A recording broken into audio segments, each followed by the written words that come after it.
Hello and welcome back to my channel cook with Khushboo. तो friends, आज मैं लाई हूँ आपके लिए जोधपुर राजस्थान की मावा कचौरी। तो यूँ तो हम राजस्थान की बहुत सी रेसिपीज़ को बनाते हैं, खाते हैं, लेकिन ये मावा कचौरी जो होती है ये सबसे स्पेशल होती है, सबसे डिफरेंट होती है। तो बहुत से टिप्स एंड ट्रिक्स के साथ और एक अच्छे से मसाले के साथ मैं आपको बताऊँगी कि इन कचौरियों को वहाँ पर कैसे बनाया जाता है। 100 रुपये की एक कचौरी वहाँ पर मिलती है, लेकिन खाने में बहुत ही लाजवाब होती है। तो चलिए बना लेते हैं।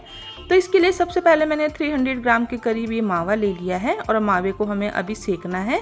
इसी के साथ ये एक स्पेशल मसाला है इस कचौरी के लिए। तो ये मैंने दालचीनी ले ली है, साथ में मैंने ली है काली मिर्च, लौंग, ये है ड्राई वाली अदरक, साथ में ये काली इलायची ले ली है, हरी इलायची, और ये है नटमेग जायफल। इसको हमें पीसना नहीं है, इसको हम ग्रेटर में ग्रेट करेंगे। तो और ये जो हमारी काली इलायची है इसके ऊपर का पार्ट नहीं लेना है, सिर्फ हमें इसके बीज लेने हैं। अब आप सोच रहे होंगे कि ये क्या सब्जी बन रही है जो इतने मसाले डलेंगे, लेकिन वहाँ पर इन मसालों का यूज़ करके ही इस कचौरी को बनाया जाता है। ये जायफल को मैंने ग्रेट कर लिया है और अब जो बाकी मसाले हैं उसको भी मैं पीस लेती हूँ।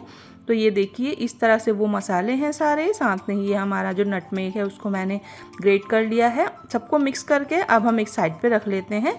अब क्योंकि वहाँ पर एक चाशनी भी बनाई जाती है तो चलिए पहले चाशनी बना लेते हैं। तो एक बोल में मैंने चीनी ले ली है। एक बर्तन में मैं इस तरह से चीनी को डाल दूँगी। गैस मैंने ऑन कर दी है। एक बोल चीनी में आधा बोल के करीब ही पानी डालना है। इस रेशो को आप याद रखें। अच्छे से हम इसको क्या करेंगे, कुक करेंगे। तो इसमें हमें कुछ भी नहीं डालना है। अगर आपको ज़्यादा पसंद है तो आप इलायची का पाउडर डाल सकते हैं या फिर 2 इलायचियों को क्रश करके भी डाल सकते हैं। मैं बहुत सिंपल से आपको बता रही हूँ जिससे कि कोई भी इसको बना सकता है। एक तार की चाशनी हमें बना लेनी है और ये जो चाशनी है बहुत अच्छे से थिक हो गई है। तो गैस की फ्लेम को ऑफ करेंगे। तो अब मैंने गैस पे रख दिया है एक पैन और सबसे पहले हमें क्या करना है कि मावे को अच्छे से रोस्ट कर लेना है, मतलब कि हल्का सा ब्राउन कलर आ जाए। तो घी वगैरह हमें कुछ भी नहीं डालना है क्योंकि मावा भी 2 तरह का आता है। अगर आपका मावा ड्राई वाला है तो थोड़ा सा घी आप डाल सकते हैं, मुझे बिल्कुल भी ज़रूरत नहीं है। अब ये मावा हमारा रोस्ट हो गया था तो जो मसालों का पाउडर मैंने बना रखा था उसको हम डाल देंगे। शुगर पाउडर अभी बिल्कुल नहीं डालेंगे वरना मावा क्या है बिल्कुल ही एकदम से रनी हो जाएगा। तो जब तक ये ड्राई ना हो जाए हमें बिल्कुल भी इसमें शुगर या शक्कर भूरा नहीं डालना है। अब हम इसको उतार लेते हैं।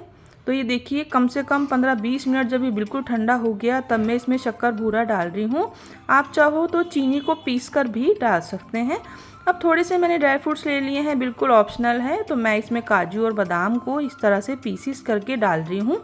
अच्छे से हम इसको मिक्स कर लेंगे और ये हमारा जो है कचौरियों के लिए एक वो बनकर तैयार हो गया है हमारी स्टफिंग।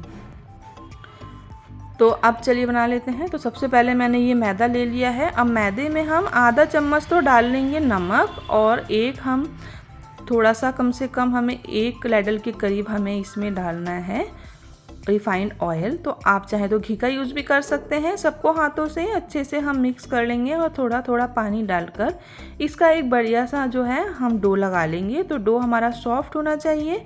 तो इस चीज़ का ध्यान रखें कि समोसे के लिए हमें जो मैदा लगाना होता है वो टाइट लगाना होता है, लेकिन जब हम कचौरियों के लिए लगाते हैं तो उसके लिए हमें सॉफ्ट सा डो लगाना होता है। और ये बहुत बढ़िया सा हमारा एक डो जो है बनकर तैयार हो गया है। तो अब हम आधे घंटे रेस्ट के बाद देख लेते हैं। तो इस तरह से ये देखिए बहुत बढ़िया सा ये मैदा हमारा सॉफ्ट हो गया है। छोटी छोटी हम लोई ले लेंगे और इस तरह से बनाना स्टार्ट करेंगे। तो हमें इसको हाथों से ही बनाना है, रोलिंग बोर्ड या रोलिंग पिन की हमें बिल्कुल भी ज़रूरत नहीं है।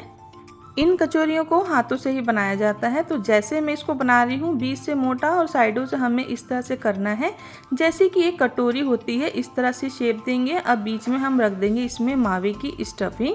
अच्छे से ऊपर से आप देख रहे होंगे किस तरह से मैं प्लेट्स डाल रही हूँ और बिल्कुल ऊपर से इसको बंद करते हुए हम इस तरह से करेंगे। बीच में कर देंगे हम हाथों से इसको प्रेस और हाथों से ही हमें इसको इस तरह से एक बहुत बढ़िया सी शेप दे लेनी है।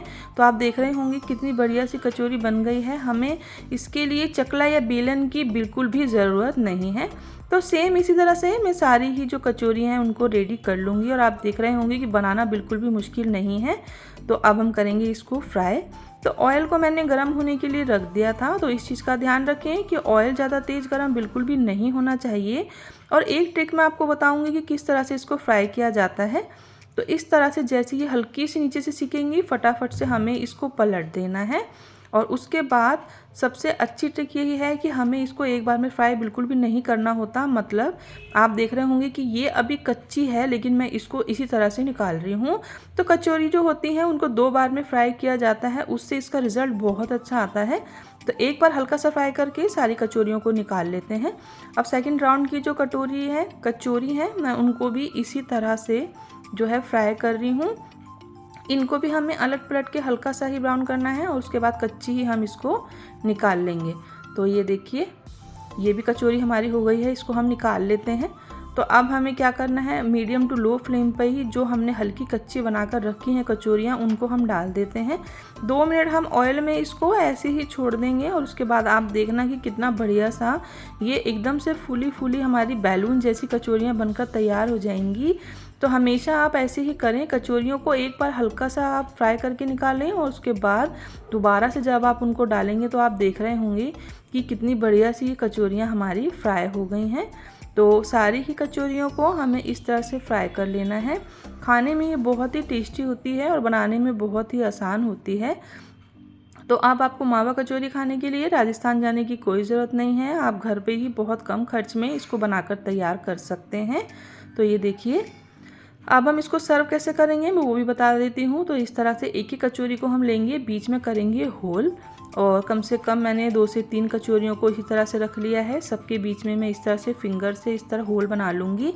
अब हम डालेंगे इसमें हमारा शुगर सिरप यानी कि चाशनी। तो वहाँ पर इसी तरह से मिलती है, थोड़ी थोड़ी चाशनियों को अंदर डालते रहें और बाकी चाशनियों को ऊपर से डालें। तो बहुत बढ़िया सी ये जोधपुर राजस्थान की कचौरी बनकर तैयार हो गई है। तो क्या आपने कभी इस तरह की कचौरियों को ट्राई किया है?